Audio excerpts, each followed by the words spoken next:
Hello student, अस्सलाम वालेकुम।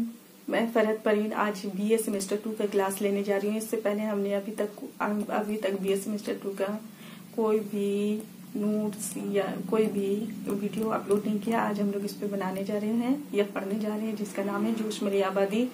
आज हम लोग जोश मली आबादी को देखेंगे और उसकी नज़्म जिसका नाम किशान है उसको भी देखेंगे, है ना।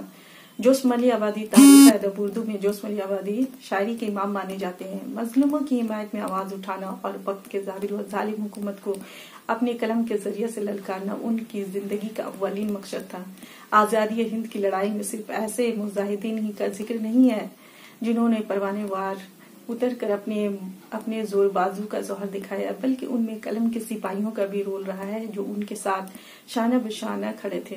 कलम के सिपाहियों में एक अहम नाम जोश मली आबादी का है, जिन्होंने अपनी शायरी के जरिए एक ऐसा इनकलाब बरपा है कि उन्हें साहिर इनकलाब के नाम से भी आगे चल के जाना जाने लगा, है ना। उनकी नज्म जो है काफी मशहूर है, उसका नाम किशान है। किसान की तस्वीर कशी करते हुए इन्होंने कहा है कि किसान एक ऐसा शख्स है जो एक मजबूत और कौमी इंसान होता है, वही इंसान जिसे तहजीब इंसानी के इर्तिका का पेशवा माना जाता है। वो तिफले बाड़ा यानी वो पानी व बारिश का बहुत जानकार होता है। ताजदार खाक जमीन की मिट्टी का ताजदार है, बादशाह है, उसी के दम से खेतियां ललहा उठती है। वो कवानीन कुदरत का अच्छा जानकार भी होता है, बाग का माली भी होता है, ललहाते हुए खेतों का बादशाह भी होता है। सुबह का फर्जंद, चूंकि किसान रोजाना सुबह सवेरे उठता है इसलिए सुबह होने के फायद से भी वो खूब वाकिफ होता है। सूरज के सुहाब से भी उसकी वाकफियत बहुत है। किसान जो होता है वो मुसलसल मेहनत में मुशक्कत करता है, सख्त कोशिश उसकी आदत है। चूंकि वो सुबह उठता है इसलिए वो कुदरत के जलवाओं का मुशाहिद भी होता है, हुस्न फितरत का गवाह भी होता है।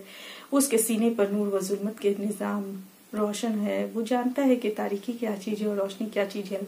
इस तरह किसान अपने आप में एक खास अहमियत रखता है। किसान के पसीने से ही लोगों को अनाज हासिल होती है, क्योंकि वो दौलत हासिल करने का एक बहुत बड़ा जरिया है। ताजदारों की ताज भी उसके मेहनत की भीख मांगती है, क्योंकि उनकी शाही उस वक्त तक बाकी है जब तक उसकी मेहनत बाकी है। हल जिससे किसान अपने खेत जोतते हैं उसको शायद जुल्मत सिकन कहता है। वो उस तरह से कि जुल्म तो बहरहाल तारीकी का नाम है, और जिनके अंदर आजादी की तड़प ना हो, आजाद रहने की ख्वाहिश ना हो, तो वो जुल्म की चक्की में पिसेगा। और जो आजाद रहना चाहता है उसको अपनी मेहनत कुव्वत पर भरोसा करना चाहिए, और हमेशा दुनिया उसी की मुट्ठी में रहती है जो मेहनत का आदी होता है। जैसे कि किसान की सिफत यहाँ बयान की गई है। फिर आगे नज्म के बंदों में किसान की मेहनत से कहाँ कहाँ और किन किन लोगों को फायदा पहुंचता है, शायर ने उसको खूबी के साथ बयान किया है। और साथ ही साथ ये बताया है कि उसकी सारी मेहनत का असल फायदा अमीर तबका ले जाता है, और किसान को जो कि असल मालिक है उसको सिर्फ बकदर जरूरत ही रकम हासिल हो पाती है। सरमायादार किसान की मेहनत का सब कुछ लूट कर ले जाता है, और किसान के घर मातम के सिवाय कुछ नहीं बचता है। और सरमायादारों को किसान की उस हालत पर कभी रहम नहीं आता है। उसके दिल इतने सख्त होते हैं कि चंगेजी खंजर भी उसके सामने मात खा जाती है, यानी उसके हाथों से अपने मजबूरों और बेकशों का कत्ल होता है कि चंगेज के खंजर की याद दिलाती है।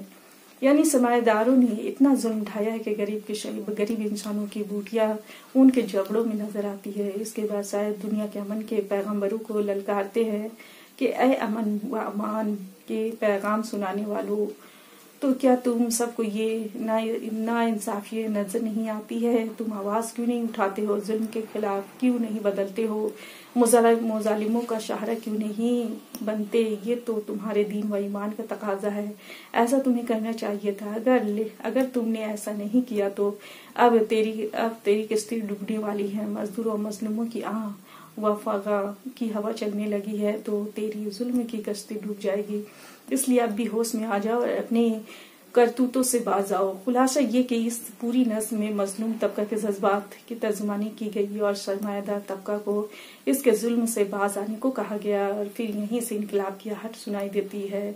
हाँ समझ जा अब के जहरे अहल दिल के आब है, कितनी तूफान तेरी किस्ती के लिए बेताब है। इस तरह ये कहानी हमारी खत्म होती है। आगे चल के हम लोग किसी और अफसाने के ऊपर गौर करेंगे, या फिर नेक्स्ट क्लास में हम लोग देखेंगे किसी और टॉपिक पे बात करेंगे। खुदा हाफिज।